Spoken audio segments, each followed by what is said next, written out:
Hello guys, bagong araw, bagong video. Papakita ko nga pala sa inyo kung paano namin pinuputol ang mga bakal dito. Dito nga pala kung nasan yan sa cutting. Tara, umpisa na natin to. Let's go!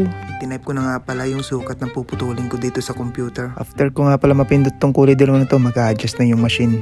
Siyempre, bago tayo magputol, kuha muna tayo ng bakal. Ang kukunin pala natin ay 5.5 meters, 13 mm. Siyempre, di na natin kailangan magbuhat kasi meron naman tayong crane na ginagamit. Meron pa naman kasing extra dito sa may machine kaya 40 pieces munang kinuha ko. Nagsalang na nga ako ng 10 pirasong bakal. Hanggang 13 pirasong bakal nga pwedeng putulin dito. Dahil petics tayo, 10-10 lang. Ang kagandahan ng machine dito sa Japan, talagang high-tech.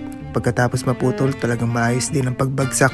Talagang hindi mo na kailangang ayusin isa-isa pa. Dito sa machine na to, chill lang. Kailangan mo lang pindutin yung green. After nun, yung kulay black naman para sa cutting. Ang naka-assign nga pala dito sa pwesto na to, yung tinatawag naming mami or bachang. Dahil nga absent siya, alam niyo naman, pakilamero ako. Ako nang pumesto dito.